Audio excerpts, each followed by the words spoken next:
This is Carson Ellers from the Boston Celtics, and you're listening to the Boiler Breakdown podcast hosted by Tanner Lee, Evan Webb, and Andrew Eiler. What's going on, everybody? It's Monday, December 14th, and you're listening or watching with us live on Facebook, Periscope, or YouTube to the Boiler Breakdown podcast. I'm Tanner Lee, and of course, I'm joined, like always, by Evan Webb, and Andrew Eiler will be along here sometime shortly. What's going on, Webby? Not much, man. What's up with you? Same old. Just living the dream, I guess. I don't know. Living something. I don't know if it's a dream, but we're here. Depends on the outcome of a football game. Exactly. We're excited to talk some Purdue sports. It's going to be a basketball-heavy podcast because not sure the football game is going to happen. Last time we talked to y'all, we were previewing the Old Oaken Bucket game. Well, if you've been living under a rock for some reason or just not paying attention to the news or just taking time off social media, whatever it may be, the Old Oaken Bucket game did not happen last week as it was canceled due to both Purdue and Indiana's football team being hit pretty hard by COVID.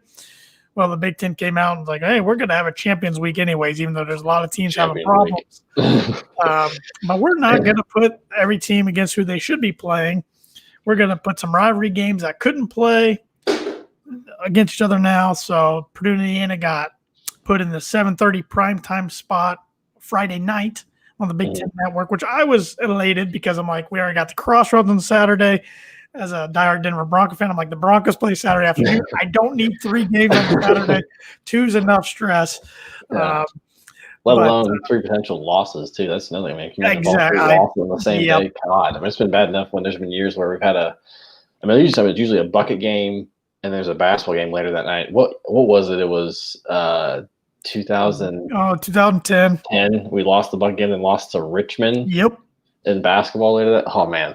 Yep, that was fun. Watching the Richmond game around Indiana fans, that was fun. Yeah, it sucked. Yeah, that was not a good time. So I'm I was pumped when I saw it was Friday night. I'm like, all right, it's Friday Night Lights. But I'm like, I don't know how the situation's going on between both teams. Well, it's looking like both teams have 20-plus cases.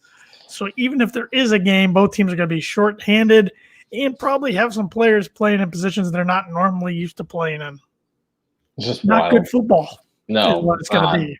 That's the thing. Is like I've heard there's been talk of they may just try and just get a game. It's like, man, what is the point? Exactly.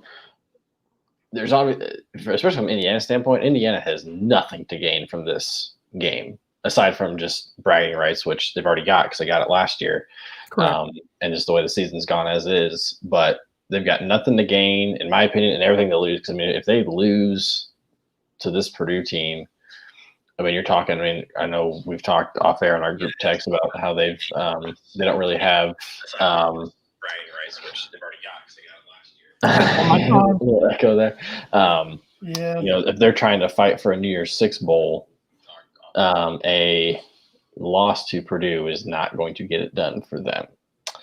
And I haven't even seen them projected in the right. And that's where I know we've got our good buddy Cameron Screeden, who was on the podcast last week, who kind of broke down the game or previewed the game with us from an Indiana fan standpoint and kind of how their season's gone, who we actually respect as an Indiana fan.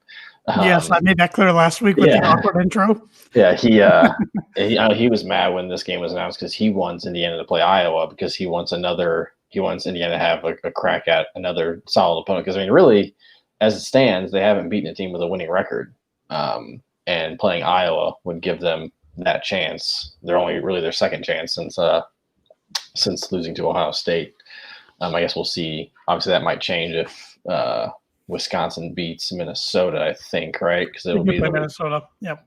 Yeah, but Wisconsin's 2-2, right? 2-3. Oh, okay, never mind. Yep.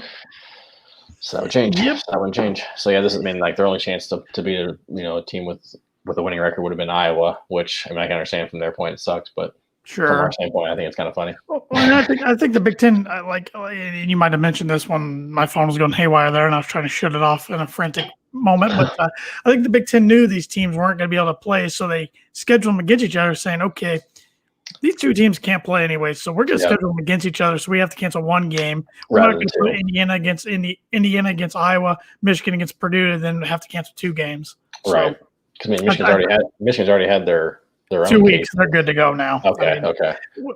Basically, what seems, at least the trend that's happened to all Big Ten schools when they went on pause, it knocks them out for 2 weeks. Yeah. Then by the third week, they have enough players they can at least play. Michigan's in their third week. Okay. Harbaugh said they actually had a practice yesterday, so they're ready to go against Iowa. Yeah, Purdue hasn't practiced since the Sunday after the Nebraska game, I think. Correct. I believe the plan was to be on the field today with helmets and masks. Okay. Helmets and masks, but Do we know if nothing that else. actually happened? I'm not sure. I don't think the media has any grasp on this week. Purdue did let the media know that the football players were not going to be available for post practice at all this week. Yeah. Jeff Brown probably will be, but he doesn't say much Right. to the media when he can. At least today in the press conference, he said very little. Very little. So I know it's really ticking off a lot of fans, but Yeah. What is your thought? What is your thought on the whole Brown kind of being pretty tight-lipped and very vague? it's getting worse as time goes on. I don't really.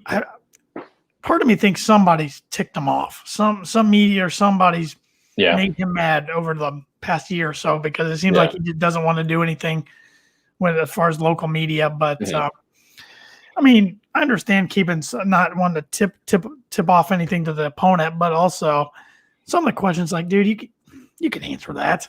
You don't have to say I can't answer that, or I'm not going to answer that.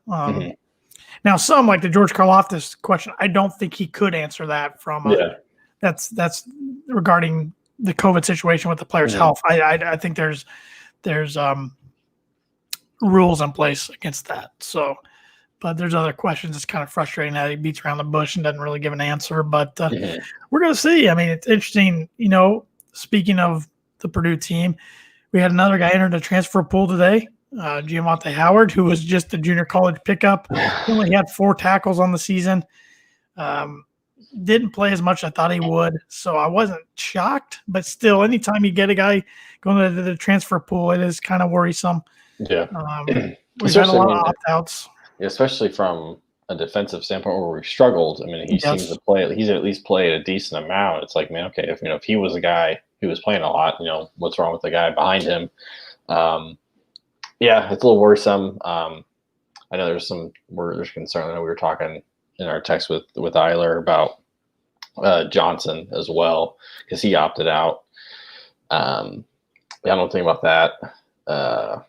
Because some of these opt-outs I'm not really too worried about. I think, everyone has their reasons for opting out. We don't know the reasons. I'm not going to, until they show up in the transfer portal, I'm not going to think otherwise. Now, when it was like cases like Ahmad Anderson and especially Sparks, I know Sparks didn't come out and say he was transferring. Did he come out and say he was transferring, or did he just opt out? He opted out. Yeah, but I would be shocked if he's back. Yeah, especially being a fifth year. But like Ahmad Anderson, he just went straight to the portal. Like, until they say that, I'm not going to really worry too much about it. Everyone's got their own reasons for doing certain things, especially in a year like this. And we're not so certain that some of the opt-outs, they might have been COVID positive and just decided to opt out. I don't know. Yeah.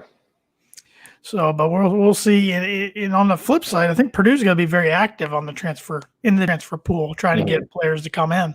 So you got signing day this Wednesday. Yep. Trying to see here. I've got Gold and Black pulled up. I don't know. It'll be interesting if we'll see any surprises or not. Well, we had one this past week. That even took Gold and Black by surprise, which doesn't happen very often. Yeah, we had our quarterback commit, Sam Jackson, I think he's from Naperville. Oh, yeah. I was thinking about the one we got the week before. Never mind. The corner from Louisiana. Oh, yeah, Rigsby. I'm not sure if we talked about him last week or not. I think we did. I think we touched on it. Yeah. With Moon, the commitment from Fort Wayne Snyder. But yeah, we had Sam Jackson, the quarterback commit, decommit from Purdue. I mean, I think the frustrating part about that one is, from what it sounds like, was we took him over Donovan McCulley from the quarterback from Lawrence North, who essentially was down to us, Indiana, and Iowa and Mississippi. Mississippi or Mississippi State? I think it was Ole Miss. Okay, and it pretty much, from what it sounded like, was pretty much between us and Indiana, and Jackson committed, and then like the next day, I think McCulley committed to Indiana, and it was like, okay, well, maybe we just took him because we knew McCulley was good, but then it sounded like we took Jackson over McCauley. Yes. And so that's what kind of makes this sting a lot more, is we probably could have waited a little bit and gotten a really good quarterback. But I don't know if I mean, who knows? I mean, the reason why we took Jackson, because I mean, it sounded like there was a lot of questions around him anyways, because of one, his height. He's like a 5'10", 5'11", sub 6 foot quarterback, which, yes, we can make comparisons to Drew Brees all we want, but there's a reason you don't see a ton of 6 foot or shorter quarterbacks in the Big Ten or even in the NFL. I mean, you've got a few exceptions with Russell Wilson and Drew Brees. Kyler Murray, yeah. Baker's right around 6 foot. Yeah. I mean, like I said, you don't see him very often succeed. And there was a whole thing about him committing and decommitting from Minnesota twice. There was that question in there. So it's just a little frustrating, but you maybe wonder if with the commitment we got from the coaches knew that we were getting Brady Allen before we did, and they're okay with kind of taking a gap year. But you better make sure Brady Allen's commitment is solid, because he could, if he has a normal off season and can tear it up and he gets, maybe gets that Notre Dame offer or something, you never know what could happen. And the last thing, if we lose Allen, that's going to really suck. Sure will, because I mean, Jackson left us with no time really to go get a quarterback, but I don't mind taking a break. I mean, usually you want to grab one every year, but with this year, without anybody losing eligibility, I mean, Limo comes back as a freshman. We're trying to get him into a tight end, right? That's the guy we're trying to convert to a tight end. Is that, or am I just not a Limo? That's Paul Pafari. Pafari, okay, because people kept mentioning a Limo, and I was like, isn't he the guy? I completely forgot about Pafari. My bad. Yeah, Limo is the guy that hopefully is the future. I mean, he's the kid from New Jersey. That's right. His brother plays on Rutgers, and I was really scared that Shiano was going to flip him. Yeah, I was getting him and Pafari. Yeah, Pafari of the one I'm trying to bulk up, because I thought, because everyone kept saying, I was like, I thought Limo has been here already, and I thought like he's been that we're gonna, but never mind. I'm mixing that up. But as it stands, we've got 12 guys committed right now. I know I saw earlier today, like Ricky Smith post that he's the defensive back from Orlando, that he's going to be signing with us. So like, I mean, you always worry, but especially in a year like this, about some crazy things happening and people flipping, especially football more so than basketball. Just, I feel like football recruiting is so much more shadier than basketball recruiting, because you don't see a ton of basketball decommits and flips, especially on signing day, let alone, I mean, I know Purdue, we haven't had too much. We had the CJ Walker instance, but that turned out all right for us, getting Carson Edwards as a replacement. But I feel like we don't have that a ton in basketball, but football, you see it a lot. It's more of heartbreak in basketball of we don't know where the guy's going on decision day. And then like Tyler Zeller, 24 hours before the announcement, I was too young to be. I wasn't too young, but it was before my time when I was on Knucklehead Central, and everybody I wish I could go back in time and see that, because everybody says that was just the worst. Yeah. He told Lewis 24 hours beforehand that he was coming and everything, and then it didn't happen. Yeah. He went to Carolina. Yeah, so we'll see. I mean, from all what it sounds like, we may get another couple commitments. I mean, there's always the Yanni Karlaftis out there, which, I mean, I can't see why he would go out to Cal if he hasn't been there. I think Purdue kind of gets him by default, and I feel bad for the kid, but at the same time, I think it's going to benefit Purdue big time. Yeah. And I think Brom and staff have pretty much told me to come in and start and get a lot of playing time. And when they promise that to a incoming freshman, they usually back their words up. I mean, Rondell Moore, David Bell, George Karlaftis. So there's no reason to think that won't be the case. Right. And then there's the offensive lineman from Wisconsin who we might get. I can't remember his last name, like Mbao or Bao. I'm not sure how you pronounce it. I'm sure we'll find out on signing day. I mean, it's a small class. I know I've seen some people, getting a little pissed off online about how we're the 14th ranked recruiting class and the Sam Jackson decommit did not help us anymore. It didn't help us any, but we don't lose any guys. That's the thing. Is like, I mean, a lot, especially like I know, especially you see the ranking on 247 Sports. Rivals doesn't have I don't think they have like a class ranking, because their system is a little different. But I mean, especially on 247, obviously the caliber of player matters, but it's also the quantity. When you can get up to 25 guys, that matters a lot. And when you've got, 12, 13 guys, it's just, unless they're all just 4 and 5 stars, it's not going to make that much of an impact. And like you said, like we're pretty young, pretty much everywhere. I like to see, I'm trying to think here, we got the Javon Grigsby commitment last week, which was awesome. Defensive back, always need more defense. You got Jaquez Cross from Arkansas, who I believe his team just won a state championship. Yeah, I think he's gonna be a steal. I'm not sure. Are we gonna try him at running back? Probably. I mean, who knows what the running back room looks like next year? At least right now, yeah. Yeah. Drew Biber, tight end out of Wisconsin. Muhammad Musa from Pike. He's offensive lineman. I think that's gonna be a good get for us. Ricky Smith, defensive back from Florida. Deion Burks, wide receiver from Michigan, looking probably a little speedster. Corday Sidner, I can't pronounce the name, defensive end from New York. I think he's going to be one of those guys who could come in like a Yanni and probably get some snaps early as a freshman. Zach Richards, offensive lineman from Mooresville. Tristan Cox from Kentucky, a linebacker. Brandon Galloway, defensive back from Georgia. Jalen Alstott Van de Vanner from Mooresville, teammate of Zach Richards. And then Preston Terrell, the receiver from Brownsburg, who was our first commit all the way back last September. So, yeah, I'm fine with the class on paper. Yeah. I think definitely also the skepticism of this class too is just the fact that we don't have the what's the word I'm looking for? Kind of the standout one player that we've had for about every other class. I'm not even really sure we even really had one last class. And I guess maybe like Gus Hartwig, maybe because he was Tyreek Murphy probably was the Tyreek Murphy, top guy. Malik Carr probably, but even then it was like he's coming into a loaded receiver room. And this class doesn't really seem to have that, which also can be a good thing because it means that we've hopefully got some guys ahead of them that are good. But I think that's probably also some of the skepticism is we don't have that guy who's kind of the standout, which, I mean, I'm not sure Yanni will be that, but I mean, I think he'll definitely get a shot to play right away. One more thing I want to bring up about football before we get into some Big Ten picks and then get rolling and talking about basketball is it was reported that Brian Brom has interviewed to become the offensive coordinator at the University of Kentucky. So is Joe Moorhead, who was used to be the Mississippi State head coach. Now he's on Oregon staff, and he was kind of the guy who got leaked out after Brom became Purdue's coach. Moorhead was probably option number 2. He was Penn State's offensive coordinator at the time, and Bobinski met with him twice. The second time was during the Big Ten championship weekend when Penn State was in Indianapolis. So he was kind of had him lined up just in case Jeff said no. Then he went to Mississippi State, did okay, but they kind of gave him the axe probably a year early. But it's SEC, they do that. They also buy their coaches out of $21 million buyouts during a pandemic. But that one, I was kind of talking about Gus Malzahn. That's the last name, right? I was mispronounced the name.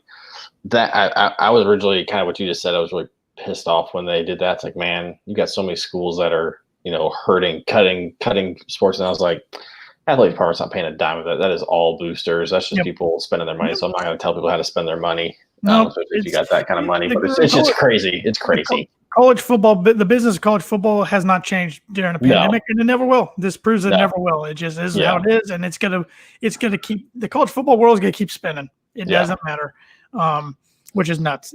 I didn't even think Illinois was gonna let Lovey go, but no, I didn't think there'd be very many, especially like in a year like this where everything's just so, especially with Illinois being just hit as hard as they were with COVID. I thought for sure that's going to buy him another year. But I mean, I know we talked kind of last year, and our friend of ours who says he's not an Illinois fan, but we think he probably is.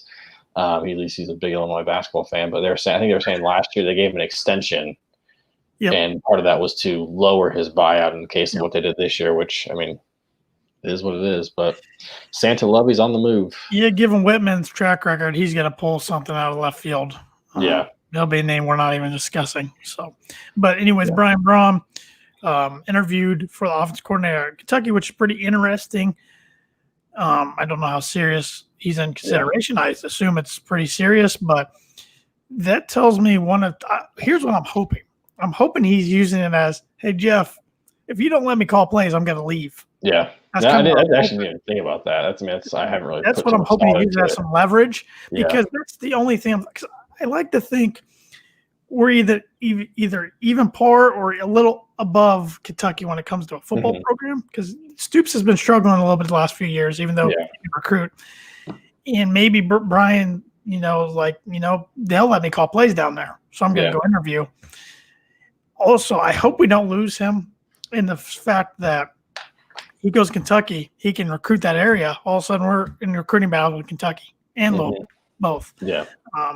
But also on the flip side, it might not be the worst thing to break up the Brom brigade a little bit. I mean, it's been fine the first few years, but I feel like friction's going to happen eventually when you have so many same members of the family on the sidelines. Yeah, I agree. I like the idea about him using his leverage, because I think that's kind of one of my things where, I feel like Brom should. I mean, I relate a lot to. I'm a Bears fan, and same thing with Matt Nagy of him being the offensive guru that was hyped up to be, and I feel like, this is coming from someone who's never coached a down of football in my life, or really coached anything in my life, but I feel like, I don't see Nick Saban calling plays. I don't see Dabo Swinney calling plays. And granted, those guys are, I don't see. Does Ryan Day call plays at Ohio State? Maybe. No, Kevin Wilson. Oh, that's right. I'm not sure about. Does he do on defense?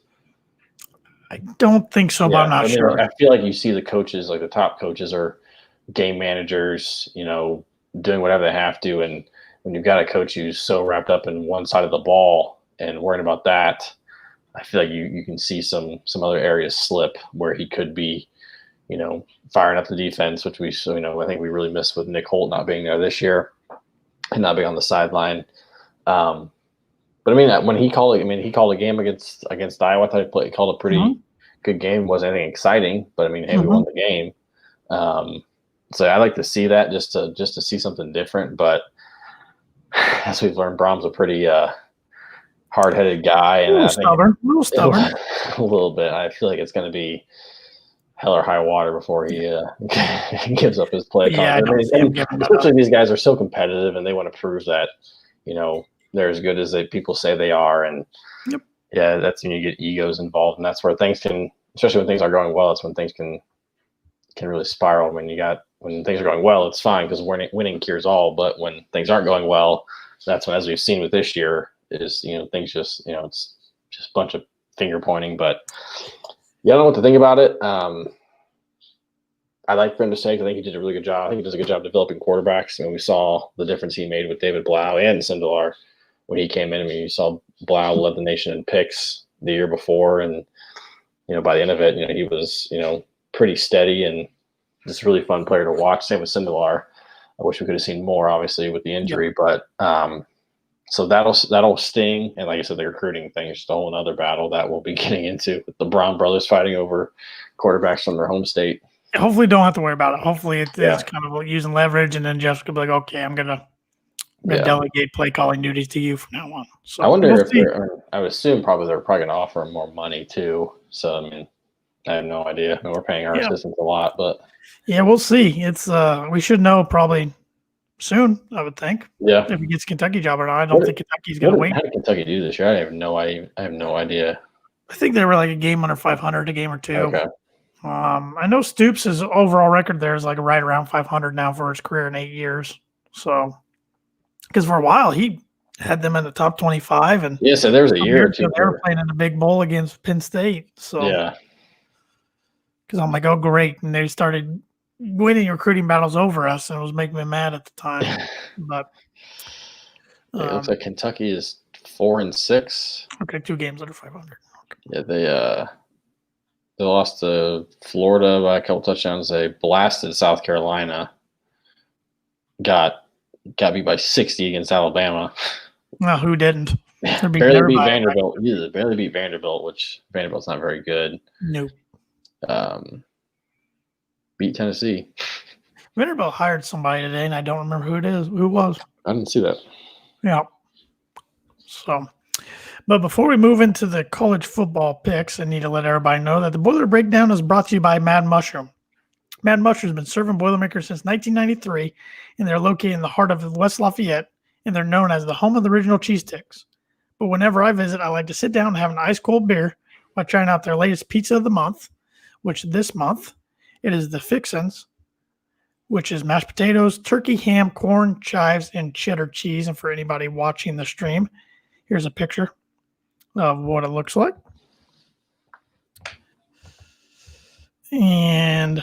But the good news is, next time you're in town, you can stop in and tell them that the Boiler Breakdown sent you for $5 off any order over $20.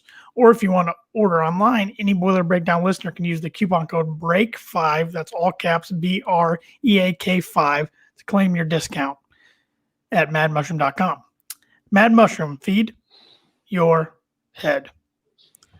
And we really appreciate all the support they've given our podcast throughout this season in the year 2020, and looking forward to growing the partnership in 2021 as we become almost a basketball exclusive podcast here. So yeah, I've been in quarantine the last 2 weeks. Finally got out of it today, and I could have really used some Mad Mush cheese sticks a couple of those times when I was. But they haven't delivered to Indianapolis, so nope.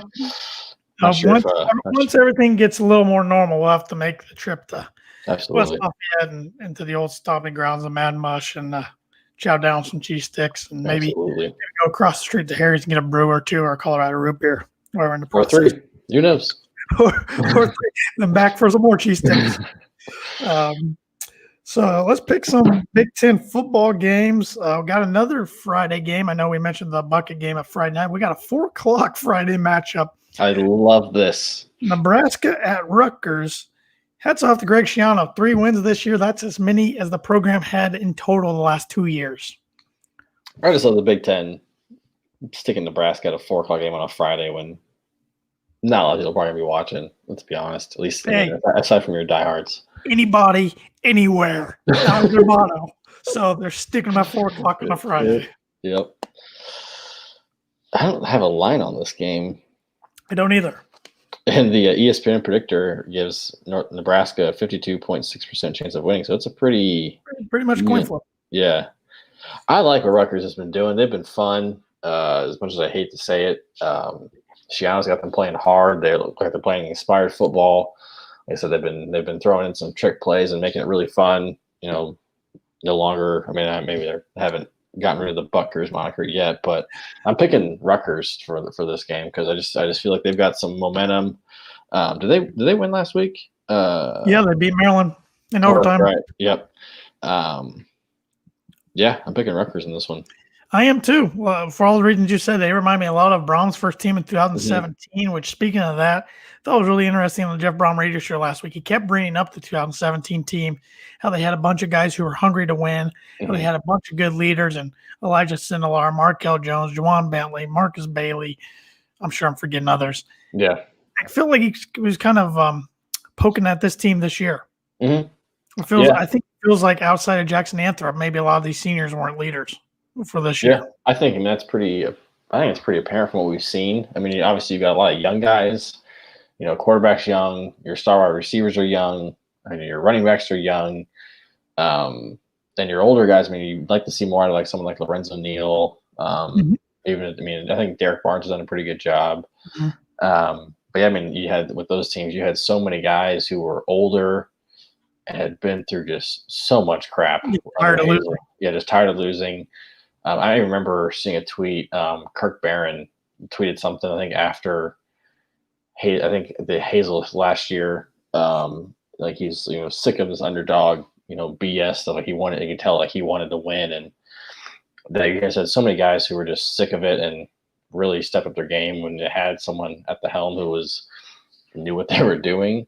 Mm-hmm. But yeah, I don't know if there's maybe a lot of this young class is experienced winning, and so they don't know what it's like to have those types of seasons. Obviously, we had a bad one last year, but you can maybe chalk one up to injury. But yeah, I just feel like you've got a lot of guys who maybe hadn't experienced this type of adversity before. Depending, I'm not sure what they did in their high school teams, but yeah, I think we're definitely missing the Marcus Bailey leadership. David Blau.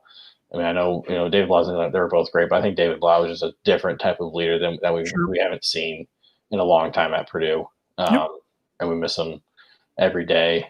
But yeah, we just feel like we just don't have that this year. And I mean, not saying some guys aren't leaders, but it's just a different type and maybe not the most effective right now. Hopefully they find that in the offseason, some of these older guys. So got the Big Ten Championships at noon. It's the Fox noon game. I forgot it's at noon this year. Number 14 Northwestern, number 4 Ohio State. Ohio State's a 21-point favorite. ESPN predictor gives them a 90.9% chance winning. I think they cover. I mean, I think they're just trying to leave no doubt. They haven't played as many games as some of these, as the SEC or the ACC, and that could come back. And if this is a close game, that could come back to bite them. I mean, I think with Florida losing over the weekend, which that was with Florida losing, I think it's you win, you're in for Ohio State. Yeah. Unless something crazy happens. I mean, unless like Alabama lose, which I still think Alabama's in. Alabama's in. Yeah. I think Notre Dame's in no matter what, unless they absolutely get killed by 6. Right. Yeah. 2-loss Clemson. That's where it gets interesting. If a 2-loss Clemson loses by more than a touchdown, I think they're out. Yep. Now, if they lose by a touchdown or closer, do you take a 2-loss Clemson? Or do you take a 1-loss A&M? I think they would almost take a 2-loss Clemson just because one of those losses came without the best quarterback in the nation playing. Yeah. So I think they are going to throw that. I mean, the college football committee has made some really interesting remarks when it comes to why they pick certain teams in terms of their ranking. So who the hell knows about what they're thinking? But yeah, I mean, I guess you're right. Probably Ohio State's probably safe, even if if Ohio State loses, do you think they're in? No, if they lose, they're out. They are out if they lose. I would agree. I think they win, but I'll say Northwestern covers 21. I think between 14 and 17 points. The battle for the Paul Bunyan Axe. You got 3-3 Minnesota, who is proving they play better when their roster is depleted. At 2-3 Wisconsin. Wisconsin's 11.5-point favorite.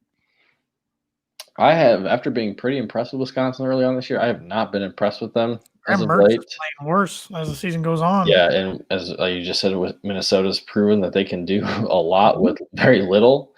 I've got Wisconsin as a 12-point favorite. I think Minnesota wins this game, especially at Camp Randall, no fans. If it was with fans, that would obviously play a factor. But I think Minnesota wins this game.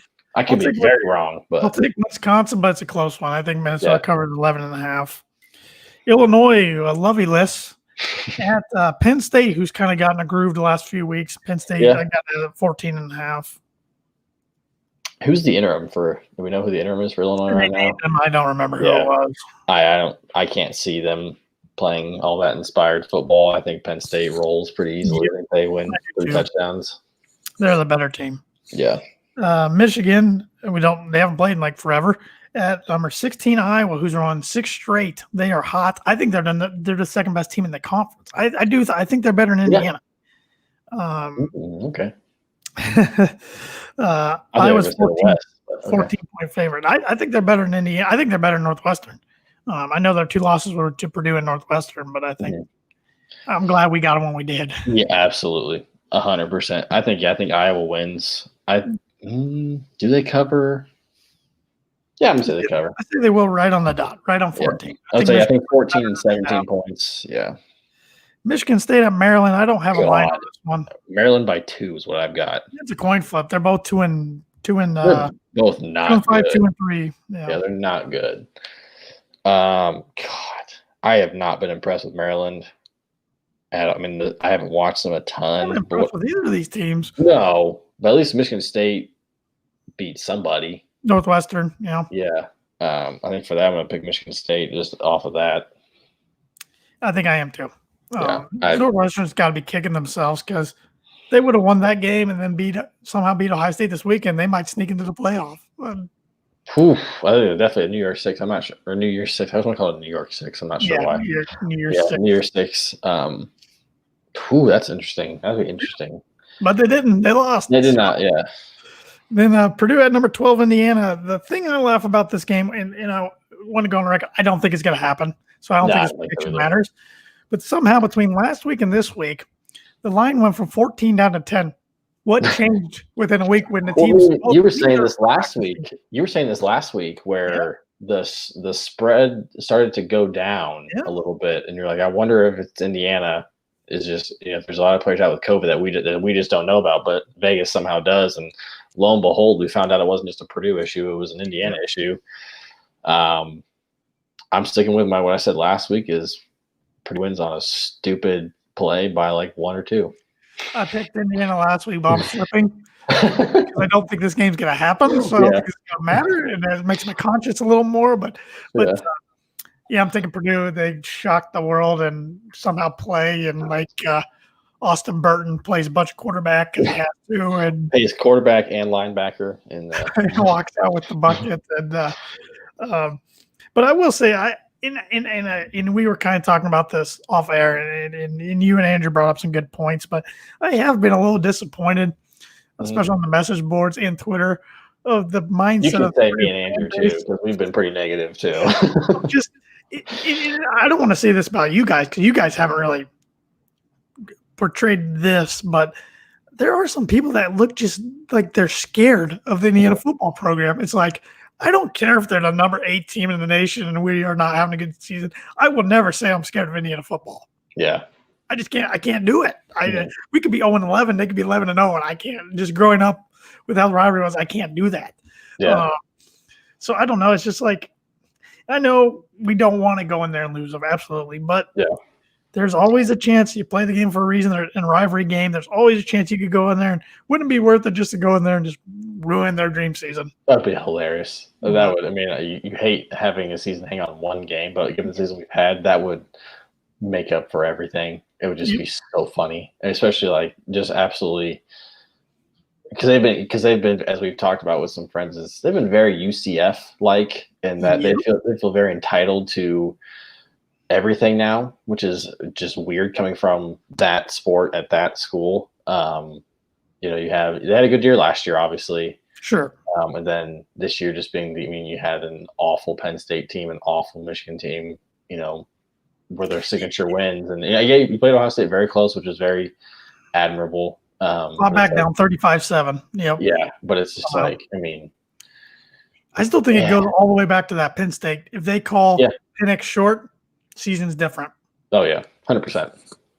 And if the Big Ten doesn't reverse our call at Minnesota, I think our season's different. Mm-hmm. Crazy, but I think our kids got down pretty quick after that game. I'd agree, but it's just weird to see their fan base or certain fans of theirs just act like. There's one guy on Twitter, and you brought this up, Evan, that he said Tom Allen would not go to Auburn because that's a step down. God, just an asinine statement. It's just, I mean, yeah. And one guy, and I looked him up. I don't know what he wasn't from Auburn or Indiana. I don't know what fan base he was associated with or his allegiance lays. But he said, "When has IU played a New Year's Six bowl?" I want to say never. Yeah, they have not played in Capital One. I mean, no, they've not played in New Year's Six since. I mean, it's been maybe like the '80s, but that wasn't a New Year's Six then. So we do got a comment here on Facebook. Says, agree would be great to ruin their season, but feel like it's more likely to be more salt in the wound the way our season has gone. Now, that's a fair point. Yeah, that's what I'm worried about. Yeah, that's my biggest thing. Is just like I just don't want to go in there and just get. I wouldn't want to get. That's just me. If it's a game like last year, so be it. It'll suck, but I just don't want to go in there and lose like 42-10. Do what they did, what we did to them. A couple of times with Tiller. Good point. Yeah, but I mean, who knows? Like who on their team is hurt? Has COVID? If it's, if Tuttle's out too, I'm not sure who their third string is. It's gonna be interesting. Like I said, I don't think this game happens. I think we talked about earlier. I think the Big Ten scheduled this game for a very specific reason. We could find out by tomorrow. Yeah. I just don't think. I mean, if you follow the Golden Black beat writers, they don't seem very confident it's going to happen. So they're on the inside. Yeah. And then let's go ahead and pick Notre Dame Clemson while we're at it. Then we'll get into basketball talk. What is I think Clemson's a 9 or 10 point favorite, I believe. Let's see here. That's a 4:00 ABC game on Saturday. I'm taking Clemson, by the way. Clemson's a 10.5 point favorite. I think they cover. I do too. I think they're out to prove that what happened. I mean, they lost. I mean, Notre Dame's good. I hate admitting it, but they are freaking Yes, good. they're good. I'm not so sure about their quarterback play for whatever reason. I haven't watched them, so I'm not sure if Eden Book's a winner. I mean, he's been there forever. He just wins, but yeah. But I mean, I don't think he's the guy who's going to do anything at the next level. Not saying that's a bad thing. Yeah, I think Clemson's out to prove that what happened last game was, not them, and I think they don't let up. Yep, I think Clemson wins by about 17-ish points. So hope so at least. I didn't even check. What's the spread of the Alabama-Florida game? I didn't check either because Florida likes to throw shoes. What an idiot! I didn't watch. I watched a little bit of that game, but I had to stop watching well before that. Why would you throw somebody's shoe in general? Why? Why would you want to touch somebody's shoe? The coach for Florida was like, oh, he was just celebrating. He's lost my respect this year. He said a lot of stupid things this year, and I used to like him at Mississippi State. He's let the big time get to his head at Florida. I don't like Dan Mullen. Yeah, it's Alabama's favored by 17. I think they blast Florida. Alabama's not. I think they win a national championship. I don't see them losing. Really? I just think they are that good this year. They're on a mission. Yeah. I mean, Clemson's good. Ohio State's good. Notre Dame's good. I don't think they're. So what would be? I'm trying to think what let's say Clemson wins, Ohio State wins. Let's say your four are Alabama. I'm not saying that's in order, but Alabama, Ohio State, Clemson, Notre Dame. So what would the seeding be? Do you think? Do you think 1, 4, 2, 3. Right, but who do you think is the four? Notre Dame. Really, you don't think they'd put them?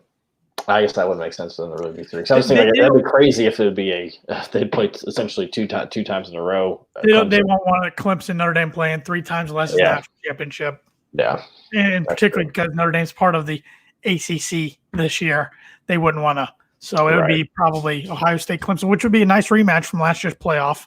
Yep. Which Clemson won a classic game between the two. So, but we'll see. Maybe A&M has a chance. Maybe a slim outside chance. Cincinnati. I don't see that happening. I don't think a non-Power 5 school gets into the playoff until the day they expand to 8. Yeah. I don't see it. I'm trying to think of a scenario that would let Cincinnati even in. I mean, you have to have Notre Dame gets rocked and Ohio State loses. Yeah, even then, like an Alabama loss too. I mean, I'm not sure. Or Clemson gets rocked and Ohio State loses. Yeah, that would give Clemson 2 losses, and if they get rocked, you can't defend that. Yeah, that's true. So it's chaos. I'm for it. I'm all for chaos. So yeah, I don't see any scenario where USC gets in, nor should they. They just haven't played enough games. No. Yeah. So, all right, let's get to some basketball talk. Boilers had an interesting week last week, a split that should have been 2-0. I think that's safe to say. Mm-hmm. They led a 18-point halftime lead down in Miami. I was trying to think of the actual Coral. Oh, yeah. There's something that I had no idea a place existed until we talked about it during the game. But they lost to a Miami team that was missing 3 guys and that just not that good of a Miami team. Best player. Yeah, they just weren't that impressive, and they went on to lose the Florida Gulf Coast over the weekend. Yeah. Just a tale of 2 halves. I mean, Purdue wasn't shooting the ball well in the first half, but Miami couldn't make anything. I mean, we started out the game. Brandon Newman was outscoring the entire Miami. Points. Yeah, it was awesome. I was like, okay, here we go. And it was kind of like we were rolling. It was okay. This is awesome. And then it was like all of a sudden it was just like Miami went on a little bit of a run to start the second half, and then we got it back to about a 17-point lead. But I think that little mini run, you always hear Gene Kate used to always say the most important, it's the last 4 minutes of the first half, first 4 minutes of the second half are super important times, and I think they got some confidence. Our offense just came to us. I still don't know what the hell happened with our offense that game, but it just completely stalled out. It was just a really disappointing loss, especially the fact that it wasn't like, because we talk about it and it's been mentioned a couple of times, but it was very similar to the Marquette game of last year. Yep. If I remember correctly, at least Marquette was hitting shots. I think they were. Whereas Marcus Howard, and then they had another kid that was pretty good. But Miami was they were just awful from the 3-point line. None of their shots were. I think they hit 1 3-pointer the entire game or something like that. So it's one thing if you lose if they're just bombing away and hitting them. Yep. Kind of like Indiana State was late in the game the other day, but they just got it done. I was just getting really frustrated with how many backdoors we were allowing. That's just a discipline and awareness thing. It reminded me so much of when I played, in practice in high school basketball. There was always a time where I would get beat backdoor, and it just aggravated me to no end. So something that you should. That's not like a skill where you're like he's outworked you is the thing, and that was just really frustrating to see, especially from. I know Sasha got beat a bunch backdoor, and that's what was driving me nuts. Was just the collapse on defense too that we had. It felt like game Purdue just beat themselves, and Yeah, the foul trouble was frustrating. Just too many guys getting in foul trouble, whether it was offensive fouls or questionable offensive fouls or just wrong place, wrong time on defense, whatever it was, or just ridiculous, inexcusable fouls. But it all added up. It was a disappointing loss. Matt Painter, I guess, ripped into the team unlike he's done in years, maybe even ever, according to people who were close by. And good, they needed it. Yeah. He switched up the starting lineup on Saturday, and took everybody out except Brandon Newman and Sasha Stavanovich. He replaced Isaiah Thompson with Eric Hunter Jr., replaced Aaron Wheeler with Mason Gillis, and replaced Travion Williams with Zach Edey. And Williams and Wheeler really responded to being to coming off the bench. Williams not right away though. Not right away though. When Williams came in, I was just like, man, like he did not look like. I was hoping he would come in and just. I mean, he ended up doing what I hoped he would do, but he did not start the way I was hoping he would. It was kind of like I think his first couple minutes he played was just like, okay, this did nothing, or we just. I was really a little frustrated, but I mean, I know I'm a Wheeler fanboy, but I thought he played really well. I thought he played really well. That was one of the better games he's played in a long time. Yeah, if not if not the best game, just from a overall standpoint. Yeah, I mean, he had I think 13 rebounds, 4 blocks. I'm not sure the last time we had a guy with 4 blocks. Hammonds? Maybe, probably. AJ was pretty good at blocking shots. Yeah, I don't think Harms ever got 4. Haas definitely didn't get 4. I bet Harms got 4 in a game sometime. I'll have to go back and check. I mean, especially coming from your 4 essentially. That's not something that we typically see. Didn't shoot the ball all that well, but he did hit a couple shots and made some close layups. But I mean, you can't say enough about Trey and his effort. 30 points. Game. Yeah. Just mad at the rim. So everybody played pretty well. Brandon Newman did kind of struggle. Yeah, I mean, Dave Thompson struggled. Yeah, that was a little disappointing. Newman struggled. I think we already said Newman. Yep. Morton struggled. I mean, he had 0 points. He had 3 assists, but he also had 3 turnovers.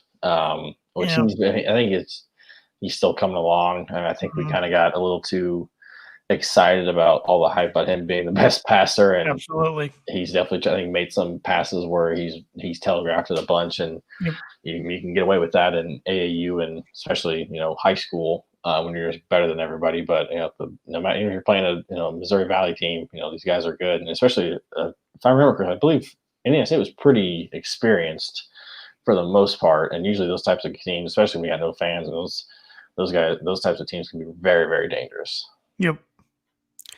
Yep, absolutely. And a lot of the kids, like a small Indiana school, they probably dreamed of playing a Purdue or Indiana, Notre Dame, maybe even Butler, and want to take it to them when they get the opportunity to play them. But I love Mason Gillis's motor.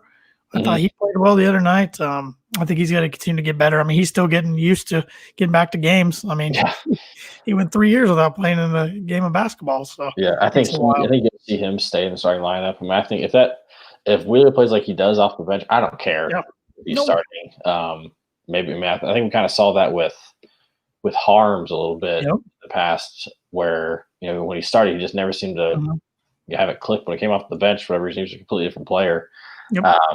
So that's what it takes, by all means. I mean, like I said, I like Gillis. I mean, the bank's open. He's taking it with the 3. I think he's had 2 banks. Yeah, he banked it right top of the key. Yeah. As soon as he left his hand, I was like, that is low. Yep. And then I think you'll see Edey start probably this next game. I know Painter's pretty he usually won't switch up his lineup until we lose. So if we keep rolling, might as well stick with Edey. But I think you'll see Trey eventually back in the starting lineup pretty quickly. Eric Hunter in for Thompson. That was just a matter of time as Hunter got his legs back. I was honestly surprised that Sasha started. I thought I thought we might see, especially because just of how disappointed he was with the entire junior class. I thought he might throw Morton in there just at least to start. I thought the only person that was going to stay in the starting lineup was Newman. But I mean, I think we'll see a similar lineup on Saturday or on Wednesday. Sorry, on Wednesday against Ohio State. I did see where Matt Painter said today that Jaden Ivey practiced for 45 minutes and looked good doing so. So that's encouraging. And Emmanuel Dewana practiced for the first time all year, and he's coming by slowly. But we could have really used him down in Miami, which he's from that area. So that would have been big to see him play. Because we needed a 5 in there when both Trey and Edie got in foul trouble, and that was probably his chance, and he wasn't out there. So hopefully those guys return.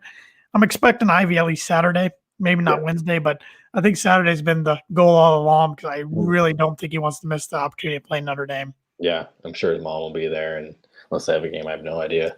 They probably play somewhere sometime over the weekend, but she'll be watching, I'm sure. So.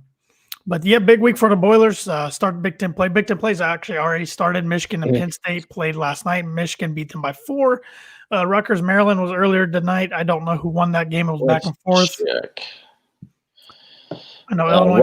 Rutgers won by 14. Okay, so they blew it open. It was a close game midway through the second half. Yeah, we've got only one Big Ten game tomorrow. We got Minnesota and Illinois. Illinois is going to be tipped off. They're only an 8-point favorite, which I was a little surprised. I thought for sure they'd be. I mean, come off a heartbreaker against a rival in Missouri over the weekend. Missouri wants that game. That's the most basketball I've watched outside of Purdue was that game. Okay. Missouri just wanted it more. They seem to want that more every year. They give Illinois – Underwood cannot beat them. It drives our buddy nuts. And he's already concerned and said if they lose tomorrow to Minnesota, we might not see him for a while. Oh, God. That was his word. That was at Missouri, wasn't it? It was. It was actually on campus. They did a coin flip to decide who got it because they usually play a neutral site down in St. Louis. Well, did Missouri allow fans? No, it was just like Mac, but it was loud because those fans really got into it. It's an intense rivalry. Yeah. So, well, because I was watching my girlfriend being an Indiana grad, we were watching the Florida State Indiana game last week. And we turned it on. I was like, holy crap, they've actually got fans and they had their band there and they had cheerleaders there. And I was like, that's Florida. That's exactly what we thought. I was like, it's Florida. They don't care. But it was like, I was like, holy crap. Like hearing the band. It adds so much more though. It does. Like I heard the band. I was like, oh my God. I knew I was going to miss the band, but I thought about it when, especially watching Saturday against Penn State, especially at halftime when they played the fight song over there. And I was like, that sounds awful compared to when the band's actually there. It's like, man, I forgot how much the band just had so much more to the experience, which is what I love about college sports is just kind of the pageantry that goes along with it. But they had a decent amount. I can't remember how much they said that they let in, but I mean, they had a crowd for that game, and any crowd's better than none. That's what I'm saying. College basketball outside of Purdue, it's bugging me worse to watch than college football without fans. Mm-hmm.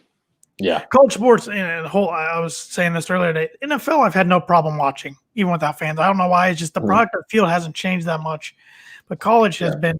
Without fans, it's been tough for me at times. Yeah, especially we were just watching. Like I watched a little bit of the. Who was it? It might have been. I don't think it was Duke, Illinois. It was the game. Oh, it was Duke, Michigan State. That's what I was watching over that. Yeah. And just like seeing the ends of like behind the baskets just completely open. It was like that was bothering me the most. Was just I can get by not seeing fans in the shot, but it's like when the backdrop is just nothing. It just feels like I'm watching a scrimmage or going back to the NBA bubble, watching those types of games. It's been very bizarre. It'll bug us Wednesday night because usually Mac would be hopping for a game against a ranked Ohio State team. Mm-hmm. It's got to be annoying kind of to watch without fans, but it just and I know I've mentioned this, it kills a lot of teams' home court advantage, but especially Purdue. Mackey Arena is one of the best home court advantages in the nation, and it's going to hurt this young team not having the fans there. And that's where I think you see a game like the Indiana State game where, a fan, a packed Mackey Arena probably doesn't have that game be as close as it was just because of the momentum that the team would have been on. And, I'm not sure it's all that intimidating, but I mean, it is something when you've got, 14,000 people going against you. Same thing with the Valpo game. That one was kind of close at the start, or it was closer than it should have been for a minute. Yeah, I mean, but we go on the road and beating Michigan State or something like that, it'll be that's when we'll be glad that fans aren't allowed or down at Assembly Hall. Sure. Not that we haven't had bad or had any trouble beating them down there recently, anyways. But true, it's Mackey South as of late, but it is off to the races with the schedule. We got Ohio State at home, then Notre Dame in the Crossroads Classic, which I believe is the last year on the contract. Thank God. I don't know if they'll renew it or not. And I say that just because Purdue struggles, and if Purdue is better, I wouldn't mind it. But Purdue's been awful, and they've had 2 wins. I've only been to the event once, and it was 2000. I think it was 2013. We lost to Butler that year. Yes. Rice and Scott. Yeah. Because I know Indiana played the game before. I guess it would have been Notre Dame. I think Notre Dame beat them. Because I remember I was glad just because a lot of them left and for our game. And yeah, it was cool to go. It's just cool to see the top in-state schools get together and have all the fans there. But yeah, when you don't win, it just kind of sour. Started off on a bad foot in 2011 when we just choked a big lead to Butler away, and then 2012, of course, Butler knocks off number 1 Indiana, and then we get steamrolled by Notre Dame, and then I mean it took us till 2016 to get our first win, and we were down a bunch at halftime. I remember 2015. I was just getting ready to graduate from Purdue, and because I was a December graduate, shout out to all the December graduates graduating this week, or if not last week. Especially all the half victory lap people like us. I remember watching that game. We were ranked. I don't think Butler was ranked, but we were like, I think we had just cracked the top 10, and I was watching it at Harry's. We're undefeated. Yeah, undefeated. Was like, okay, this is the year we're going to finally get a win, and nope. And it took the next year where we had a big deficit against Notre Dame, and then Biggie Klein got hot. Biggie willed us back, and that's when it was fun. That's when. Then the next year we beat Butler with that fun Purdue team to watch. Yeah. And then the last couple of years haven't been fun again in the Crossroads. No. But we'll see. Maybe we can get the Irish. But then next week we're at Rutgers, and then Maryland at home on Christmas, and then we're at Iowa. No, we're at Iowa. Excuse me. Next week at Iowa in Maryland at home. Then the following week's at Rutgers at Illinois. And we're done with Iowa and Illinois right away, which kind of Thank God. Yeah. We've got Iowa next Tuesday. That's what I meant. 22nd at 9 o'clock on Big Ten Network, which I know I was. It's 9 o'clock on Tuesday. I mean, I'm not working next week, but then I'm not working either. But it's I know before the season I was. I think when we had our little basketball preview, I was kind of dogging Iowa a little bit, saying I can't believe in a Fran McCaffrey. This team is freaking good. They are loaded. They play Gonzaga on Saturday, number 1 against number 3. That's a game that I'm excited to watch. Yeah, I remember it's on. But yeah, Luka Garza already, barring injury, he has the Big Ten Player of the Year wrapped up, and he probably is going to win National Player of the Year. But he's got the Big Ten Player of the Year wrapped up unless he gets injured. He's averaging. I mean, his average dropped over the weekend because he only played 20 minutes, and he's still averaging 29 points a game. Yeah, they're good. They're so deep too. Yeah, he's shooting 69% from the field. I mean, he's a good free throw shooter. I mean, he's got some range to him. I mean, they've got it reminds me a lot of, and it's probably better. I like to see this team of our 2017, 2018 team versus this team, because it was kind of the same thing of, dominant big man, a different style of play, obviously, because Haas was nowhere near what Garza is in terms of athleticism, but I mean, dominant in his own way. Yes. And then just surround him with shooters, because that was, think about the Iowa game that year. I mean, we just absolutely torched them. Yep. It would just be really interesting to see those teams go at it, especially because we were a really good defensive team, pretty good defensive team too. Well, Tim Doyle was comparing this Iowa team to the 09-10 Purdue team and who would win. Well, it's hard to compare those teams because there was different rules back then. Are we playing 09-10 rules, or are we playing 2020, 2021 rules? Because if it's 09 rules, out and a half. If it's 09 rules, we smoke them. Yeah, I think we smoke them. I think Kramer shuts down everybody. And I think I can speak for both of us and most of Boilermaker Nation. When I love talking about that team because it still is my favorite Purdue team, but it's still so painful talking about that team too because what could have been. Yeah, that team was so fun to watch. Yeah, I remember that one was a little bit. especially because I was playing basketball in high school, a lot of times I would miss games or I couldn't watch as much. So Mhm. I feel like I didn't get a chance to watch as much that year. But I mean, that team was so fun. I mean, it reminded me a lot of the 2017, 2018 team, just in terms of just how much fun Yeah. it was. And Yep. I mean, you win 30 games, and Yep. that team, the 2017, 2018 team, it was the most fun I've had watching that I can remember, just because I was able to watch all the games. And I mean, just those performances that we had, like at Iowa. Was that the year the Michigan game at home, or was that the year before with Big E? No, that was we went up there by like a point or two and then beat them at home in that crazy game where both teams got like 60%. Yeah, that was so much fun. That was one home game I had to miss, and I watched that at home. But it was something. Yeah. So yeah, but I mean that 2019 was. I mean, I hope we get something like that again. But yeah, we're trying our best with recruiting efforts. Yeah. So, we'll see. But should mention to everybody that if I can pull up my sponsor, here we go. That Webb's Family Pharmacy is also a sponsor of the Boiler Breakdown podcast. Webb's Family Pharmacy is an independently owned community pharmacy with stores located in Rochester, Akron, and North Manchester, Indiana. Webb's is happy to announce that they are providing flu shots by appointment right in your car. Simply call to set up an appointment, and their friendly and caring staff will be happy to help you. For all of your high-quality medical equipment, supplies, and pharmacy services, check out www.webrx.com or give them a call. Webb's Family Pharmacy, the professional pharmacy with a hometown touch. Boiler owned. Sir. I don't think our buddy Andrew's going to be joining us. Yeah, probably not. We're an hour in, and we haven't seen a site. He probably did this on purpose because it's close to a classic week. But we're not playing Butler. We're not playing them, but he did join last year. I wanted to ask him about it, so I'll now text them off air. But have you seen what they have to do this week? So for one, they haven't played like in a month. Literally a month. Yeah. They play Villanova this week. Oh, I did not see that. Yeah, let me pull it and make sure I'm right. So I looked up the other day because I was like, because I know they play Indiana on Saturday, which they usually play IU well, but I don't think this Butler team's that great to begin with. And now that they got a month off, I can't pick them. Yeah, and Indians are really good. I mean, they're really good defensively. I'm not buying into their offense yet. I mean, I think they shot pretty well against North Alabama yesterday, but it's North Alabama. They're one of the historically the worst power Division I basketball programs in the country.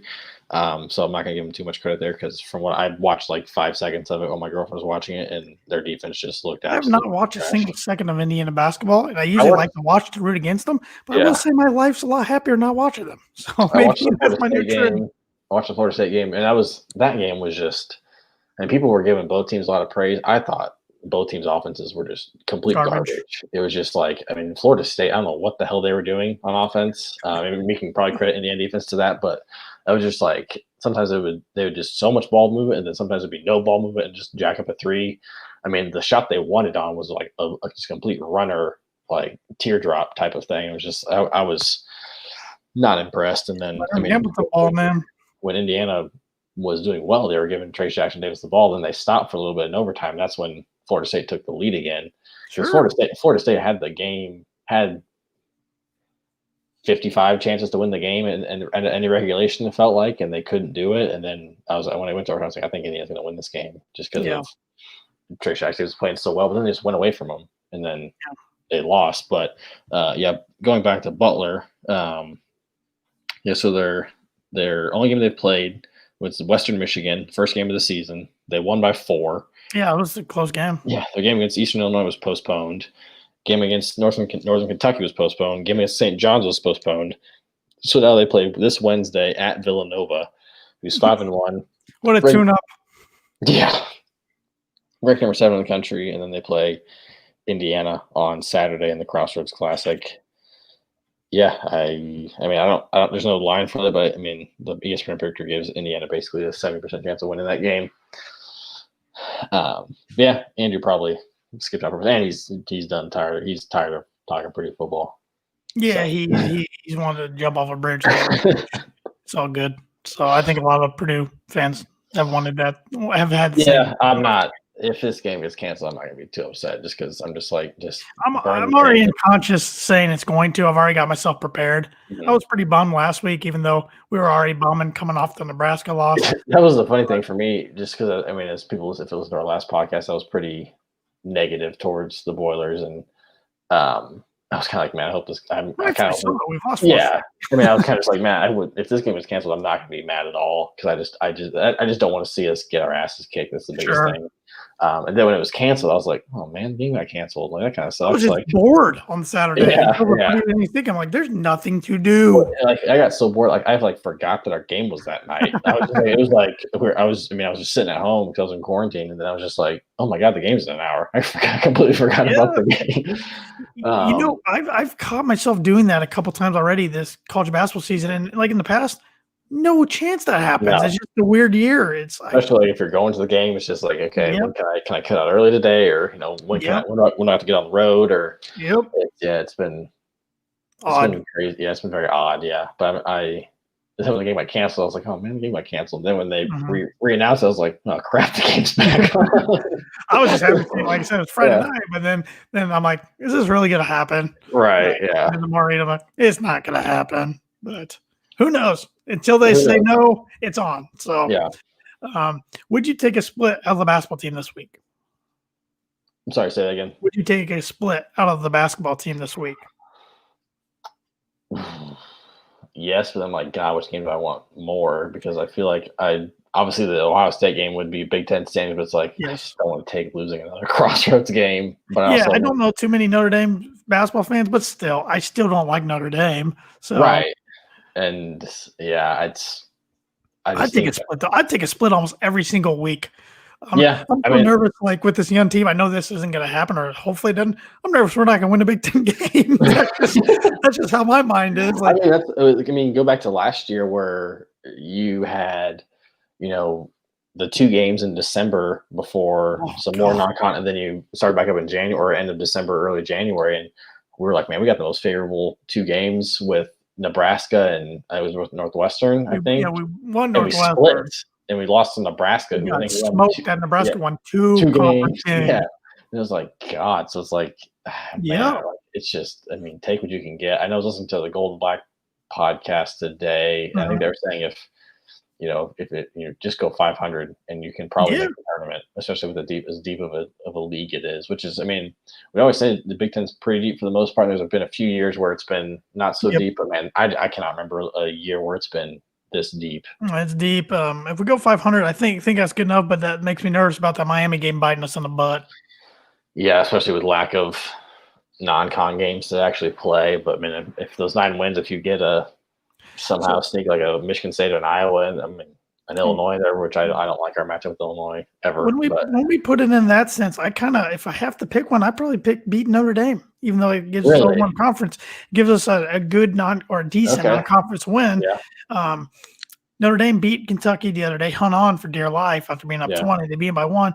You got to think Kentucky's got to eventually get it rolling, so that could turn into a good win for Notre Dame, which then if we win, makes our win look better. But I don't know. I'll take either one. I would love to take both. I don't see this young team getting both. Yeah. Hope I'm wrong. Yeah. I'm trying to think, because usually, obviously, when talking about the tournament, we always talk about oh God, I can't remember now. Their measuring stick for like when they rank teams. Ken Palm?